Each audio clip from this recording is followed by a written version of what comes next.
అందరికీ నమస్కారం. నా పేరు Bomma Yashwant, consultant, chief dietician and founder and MD of health living with wow. ఇప్పుడు నేను మీతో డిస్కస్ చేయబోయే టాపిక్ వచ్చేసి వర్షాకాలంలో ఎలాంటి ఆహారం తీసుకోవాలి, ఇంకోటి రోడ్ సైడ్న ఉండే స్ట్రీట్ ఫుడ్స్ తీసుకోవచ్చా తీసుకోకూడదా అనే దాని గురించి డిస్కస్ చేయబోతున్నాను.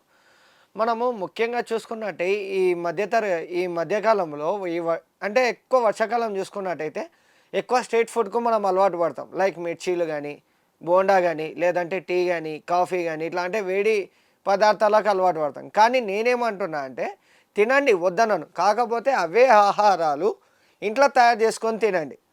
సో దట్ అప్పుడు ఏమవుతుందంటే ఇంట్లో తయారు చేసుకోవడం వల్ల ఫ్రెష్గా ఉంటుంది. ఇంకోటి వాటర్ అనేది పడదు. ఇప్పుడు మనకు బయట స్ట్రీట్ ఫుడ్లో కూడా వాటర్ పడదు కదా సార్, మళ్ళీ వాళ్ళు కూడా తీసుకోవాల్సిన జాగ్రత్తలు తీసుకుంటారు కదా అంటే తీసుకుంటారు, కాదు అనట్లేదు. కానీ బయటి ఫుడ్ ఏమవుతుంది అంటే కొందరికి బయటి ఫుడ్ లేదా బయటి ఆహారం తీసుకున్నప్పుడు వాళ్ళకు ఆరోగ్య సమస్యలు అనేది రావడం జరుగుతుంది ఎక్కువగా. ముఖ్యంగా చూసుకున్నట్టయితే ఈ వర్షాకాలంలో జలుబు కానీ, లేదంటే జ్వరం కానీ, డెంగ్యూ కానీ, మలేరియా కానీ ఇవి ఎక్కువ వస్తుంటాయి. ఎందుకోసం ఆ విధంగా వస్తున్నాయి అంటే వాళ్ళు బయట తీసుకునే ఆహారము వాళ్ళ బాడీ అనేది సపోర్ట్ చేయలేకపోతుంది. నథింగ్ బట్ వాళ్ళకు ఇమ్యూనిటీ అనేది ప్రాపర్గా సపోర్ట్ చేయడం లేదు. మరి ఆ ఇమ్యూనిటీ పెరగాలంటే ఏం చేసుకోవాలంటే మనకు పౌష్టికాహారం అనేది తీసుకోవాలి. ముఖ్యంగా ఈ వర్షాకాలంలో ఎక్కువ ప్రోటీన్, ఫైబర్, వైటమిన్స్, మినరల్స్ ఇవి ఉన్న ఆహారాలు తీసుకుంటే ఎప్పుడైతే తీసుకుంటామో మనం అంతే హెల్తీగా ఉంటాము. ఎందుకు అని అంటే ఇప్పుడు మనం చూస్తాము, మనం ప్రతిరోజు ఎక్సర్సైజ్ అనేది important, physical activity plus diet అనేది ఇంపార్టెంట్. కానీ ఏ ఒక్కరు కూడా డైట్ 100% చేయరు. అది నేను కావచ్చు, మీరు కావచ్చు, ఎవరైనా కావచ్చు, అట్లీస్ట్ 80% ఆఫ్ డైట్ అనేదన్నా కవర్ చేయాలి ప్రతిరోజులో. సో దట్ అప్పుడు ఏమవుతుంది అంటే ఇన్ ద ఫార్మ్ ఆఫ్ ఆకుకూరలు కానీ, కూరగాయలు కానీ, like vegetables, green leafy vegetables, fruits, nuts like almond, బాదం, పీనట్, వాల్నట్స్, నట్స్ వల్ల కానీ, లేదంటే బాయిల్డ్ ఎగ్స్ కానీ, దేశీ చికెన్ కానీ, ఫిష్ కానీ, లేదంటే సోయా చంక్స్ కానీ, సోయాబీన్స్ కానీ, పన్నీర్ కానీ, ఇట్లా ఏవైతే ప్రోటీను, ఫైబర్, వైటమిన్స్, మినరల్స్ వచ్చే ఆహారం ఎప్పుడైతే తీసుకుంటామో అప్పుడు మన బాడీ అనేది హెల్తీగా ఉంటుంది. అప్పుడు మీరు స్ట్రీట్ ఫుడ్ కాదు ఏ ఫుడ్ తీసుకున్నా మన ఆరోగ్యం అనేది సపోర్ట్ చేస్తుంది. కానీ ఇప్పుడున్న సమాజంలో మన బాడీ అనేది ఏం ఆహారం తీసుకున్నా కూడా సపోర్ట్ చేయడం లేదు. ఎందుకోసం? అది ఇమ్యూనిటీ లో ఉంది. ఇమ్యూనిటీ లో ఉన్నప్పుడు మన బాడీ అయినా ఎక్కడి నుంచి అని సపోర్ట్ చేస్తుంది? సపోర్ట్ చేయలేదు. అప్పుడు ఏమవుతుందంటే ఇమ్యూనిటీ ఉన్నంత వరకు ఫైట్ చేస్తుంది. మన అదేది బ్యాక్టీరియా నుంచి కావచ్చు, ఫీవర్ నుంచి కావచ్చు, కోల్డ్ నుంచి కావచ్చు, ఏ దాని నుంచైనా ఫైట్ చేస్తుంది. కానీ ఎంతవరకు ఫైట్ చేయాలో అంతవరకే ఫైట్ చేస్తుంది. తర్వాత ఏం చూపిస్తుంది? అది ప్రభావం చూపిస్తుంది. అది ఏ విధంగా అంటారు? In the form of fever, cold, cough, sneeze, ఇట్లా అనేక రోగాల నుంచి మనకు బయటపడుతుంటుంది. ఇప్పుడు ఇంకోటి, ఈ వర్షాకాలంలో చాలామంది బ్రీతింగ్ ఎక్సర్సైజ్ చేసుకుంటే మంచిది. ఎందుకంటే మనం పొల్యూషన్కి తిరుగుతుంటాం. ఆ పొల్యూషన్ తిరిగినప్పుడు ఆ పొల్యూషన్ అనేది మన బాడీలోకి వెళ్ళిపోతుంటుంది, లంగ్స్లోకి వెళ్తుంటుంది. ఆ లంగ్స్ కూడా మనకు ఖరాబ్ కావద్దు, హెల్తీగా ఉండాలి అంటే మనం ఒకటి బ్రీతింగ్ ఎక్సర్సైజ్ చేసుకోవాలి ప్రతిరోజు రాత్రి లేదా ఉదయం. సో దట్ అప్పుడు ఏమైందంటే బ్రీతింగ్ ఎక్సర్సైజ్ వల్ల మన బాడీలో ఉన్న పొల్యూషన్ లేదా బ్యాక్టీరియా బయటికి వచ్చేస్తుంది.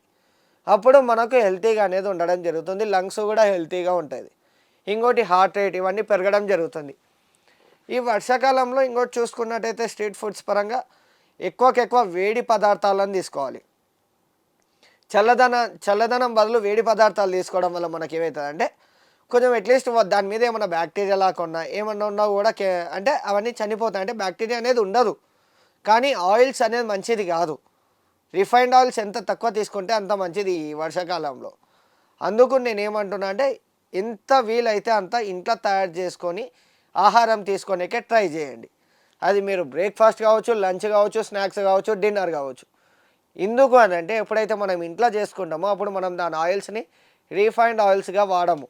ఎంతైతే మోతాదు కావాలో అంత మాత్రమే వాడుకుంటాం. ఇక్కడ ఏమవుతుందంటే రీఫైన్డ్ ఆయిల్స్ వల్ల వాళ్ళకు కాఫ్ వచ్చే ఛాన్స్ ఉంది, ఫీవర్ వచ్చే ఛాన్స్ ఉంది, అనేక రకాల లైక్ డిసీజెస్ అనేది రావడం జరుగుతుంది ఈ వర్షాకాలంలో. అందుకు ఇలాంటి జాగ్రత్తలు అనేది తీసుకోవడం మ్యాండేటరీ అని చెప్పడం జరుగుతుంది. ఇంకోటి మనం చూసుకున్నట్టయితే కూడా ఈ మధ్యకాలంలో ఎక్కువ స్ట్రీట్ ఫుడ్కి ఎక్కువ అలవాటు పడుతున్నారు. ఎస్పెషల్లీ మన యూత్ కావచ్చు లేదా ఎవరైనా కావచ్చు. ఎందుకనంటే వాళ్ళకి ఇంటి దగ్గర ఆహారం వండుకునే కూడా టైం లేనంత విధిగా ఉంది మన షెడ్యూల్స్. అంటే తప్పనట్లేదు, తినండి, కానీ ఇంట్లో తయారు చేసుకొని తినేకే ఫస్ట్ ప్రిఫరెన్స్ ఇవ్వండి. ఎందుకంటే మనము చూస్తుంటాం మనం ఏదైనా వేడి పదార్థాన్ని న్యూస్ పేపర్ మీద పెట్టింది అనుకోండి, ఏమవుతుంది?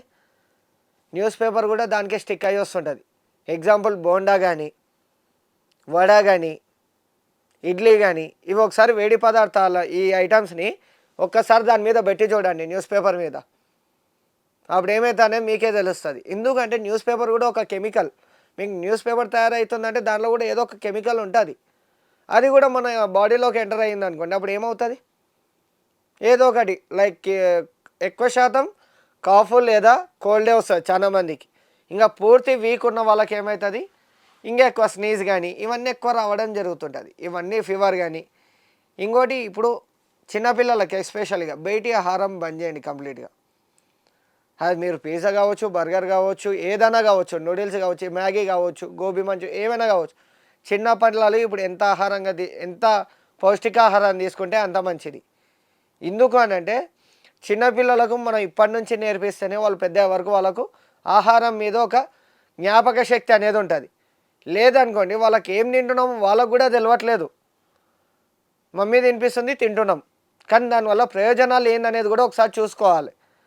ఇంకోటి మనం చూస్తుంటాం పిల్లలు ఇప్పుడు బయట ఐస్ క్రీమ్ అడిగితే కానీ, చాక్లెట్ అడిగితే కానీ, లేదంటే ఇప్పుడు చాలామంది చూస్తుంటారు అవి అడిగితే ఇస్తుంటారు కానీ, నూడిల్స్ కానీ. మీరు ఉత్తప్పుడు అని నేను వద్దన్నాను. ఈ వర్షాకాలంలో కొన్ని జాగ్రత్తలు తీసుకోండి. అప్పుడు ఏమవుతుంది అంటే మన బాడీ కాదు మన ఫ్యామిలీ కూడా హెల్తీగా ఉంటుంది.